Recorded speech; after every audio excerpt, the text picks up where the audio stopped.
Hi everybody. Uh, we're going to start off this week by working to implement student scheduling. So what that means is we want to be able to allow a student to log in to our scheduling system. We want to allow a student to be able to see a list of current courses that they have selected in their schedule. We want to be able to see a list of available courses that they can schedule, the ability for them to actually add a course to their schedule, and then ultimately for them to be able to submit or finalize their schedule. So we have all these little steps kind of in the process that we're going to work through today. If you go back and look at our use case document and models, we're basically going to implement this student use case right here. So I've gone ahead and just kind of as a pre-planning step for myself, I've gone through and kind of set up this short list of steps or items that we need to go through. So that idea of, student login, which we've worked on the past couple weeks. So we're going to pull up a list of available courses, or a list of courses currently on the schedule, a list of available courses to schedule, a button that allows us to add that course update list, and then submit a schedule. We're going to create a schedule controller, which will allow us to get the subjects, get all courses, get courses by subject. We're going to add requests and then remove requests. So with those steps, plus we're going to end up probably implementing a schedular repository, and that will give us access to courses, subjects, and then we will also get course requests. So we've got a fair bit to kind of cover this week in terms of tasks and things that we're going to accomplish. So to start off, I'd like to kind of just give you an update real fast of what things I've done to kind of prep for this.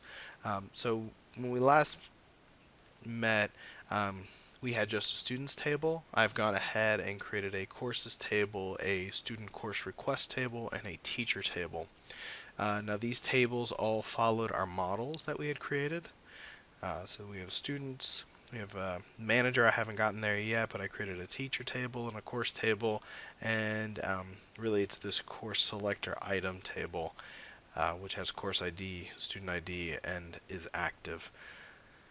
So those tables are represented here. And just as a quick reminder, if you're trying to remember how do you create tables, you would right click, say add table. It'll bring up the designer, and then you just plug in, just like SQL Server Management Studio, you plug in your field names, your types, and determine if you want that to be null. One thing that I kept forgetting was you can click here to the left of the primary key field, and then in your properties dialog box there's an identify or identity specification. You set that to true, and by setting that to true, you're telling SQL Server that every record, the ID field, is the identity, and therefore it should auto-number. So that's one little thing you may want to make sure you're doing if you're building many-to-many relationships. Alright, so we've got our courses table with a course primary key, course ID, so this is an ID number that is unique to the course. It is different than the primary key because it could be coming from a third-party source, and we just need to track that. We have name, teacher underscore ID. This is a foreign key to my teacher table. And I try to designate that by doing table name underscore field. And you'll notice that that's different than the course ID, which is just course ID. Meeting dates, this is a string, and based off of our use case documents, that'll just be a string of 5 to 7 characters identifying Monday, Tuesday, Wednesday, Thursday, Friday. Meeting time is a date time 2, where I'm really just focusing on that time component. Occupancy is an integer, so it's number 30. And then is active is a bit field determining if the course is currently active. So if I show you that data, this is again just kind of some dummy data I've pre-populated my database with. So we have English, math, science, social studies, created some teachers and put in their IDs here, some meeting dates and times, occupancy, and everything is currently active. Same goes for teachers. I went ahead and pre-populated this as well. So we've got IDs, first name, last names, teacher IDs. These are just arbitrary numbers, email addresses, and phone numbers. Student course request is currently empty, so we'll be working to populate this with a student ID, course ID is active, and then I added a created on and modified date. Usually that's just good practice, especially with data that's going to be moving and manipulating quickly, just to have those two fields so that you can at least track when was this record last modified. So we have those tables set. Under models, I've done a little bit of cleanup. I created some folders underneath the models folder. Data context now contains our week 4 DB context. I moved our iStudent repository interface into a folder called interfaces. We'll be creating additional interfaces for the scheduling repository, so we'll just have more of those, so I thought putting them in your own little bucket is nice. Our IOC folder contains our repository engine for fetching those repositories. The repositories folder has the implementations of the repositories. And then everything else here in the root of the models folder is our classes. So we have a course class, course selector class, course selector item, student, and teacher. Now, if you notice, and you may have already run into this if you started to build out your models in your database, this is a teacher class, this is a teacher table. When we go into our context and we start to build our DB set, so if we do public DB set for teacher, for example, what happens is the entity framework tries to do a lot of kind of best guess logic. And what it'll do is it will look at the course name, in this case teacher or course, and it will assume that the table name is going to be pluralized. So what that means is that it's going to look at it and say, oh, there should be a table for the teacher class in the database called teachers. We did not use that convention, therefore we have to explicitly tell the entity framework the name of our table. If we don't do this, the entity framework has something that's also called code first migrations. And what that means is that it will actually look at our model, our code, and it will create a table based on our class. Now this is a very handy feature within the entity framework if you're either not familiar with building tables or it's just another step that you don't want to have to go through, allowing the entity framework to create your tables for you. Now, that is good, but in our case where we're creating tables first, we want to guide the entity framework through our process.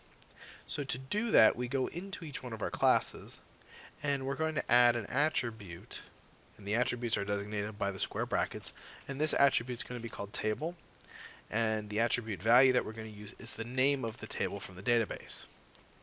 Now you'll notice that table has a red squiggle. That's because we need to do an include of system.componentModel.dataAnnotations.schema. By doing that include, it becomes blue, and this attribute is now active. So the entity framework will use this attribute to identify what table it needs to look for within the database. Now we can do the same thing for courses. I've already done that, so it's course. Our course selector item, obviously our table and our class name don't line up, so this is a perfect case for using this attribute. So this is the student course request table, and we'll use that including statement again. So that will then map across. Now, student course request is a very unique table structure, and we'll get into more detail around how we manage this and how we get this to work effectively, considering we have objects here and primary or foreign keys here. So that is kind of the initial setup for what we're going to do this week. We'll go ahead and do a little bit more prep, and we'll go ahead and create our controller. So we'll add a new controller to our controllers folder. We'll do an empty controller, and we're going to go ahead and call this the Schedular controller. So that'll make our app basically say root/scheduler, and that'll be the entry point for that. Now within the scheduler, we're going to have a series of different actions. So we're going to create actions for the following. So we'll just go ahead and do public action result, get subjects, and we'll flesh these out in the next segment. Public action result, get courses, and we'll say get all courses. Public action result, we can do get all courses by int subject ID. And then public action result, add request, int course ID, and public action result, remove request, int course ID.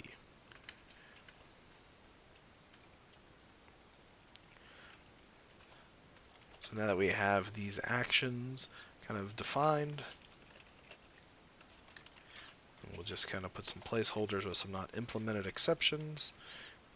This will give us a good starting point for our app for the next round. Next thing we also need is a scheduler repository. So to do that, we're going to create some interfaces here.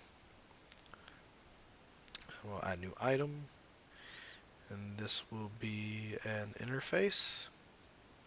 So we'll call an iSchedule repository.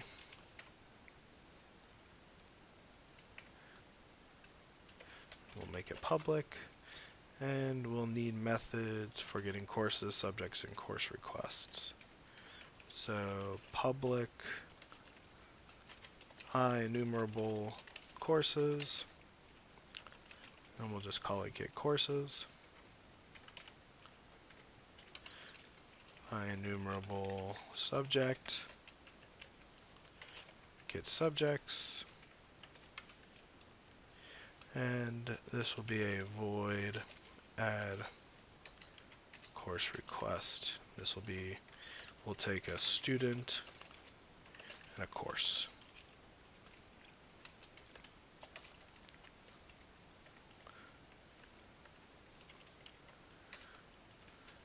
Now, one thing that we don't currently have is a class for subjects or a table for subjects, so we'll go ahead and create that real quick.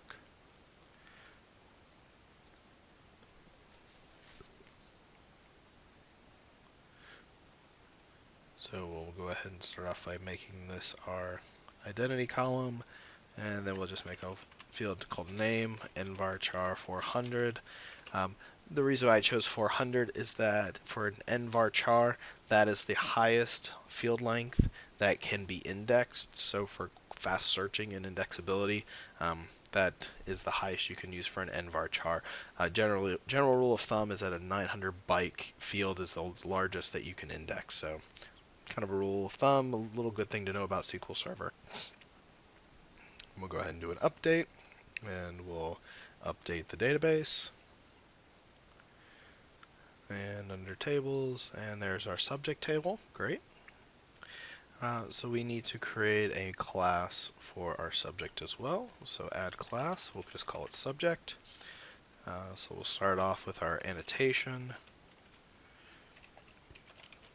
table subject, do our using statement, and then we'll have a property, an integer, which will be the ID, property string, which will be the name. And that's all we need, so simple as that. So we've kind of got our workspace now set up for doing our schedule implementation. In the next video, we'll go ahead and start to flesh out some of our details. We'll start to build out a few of our views and start to kind of put all the pieces together. Thanks.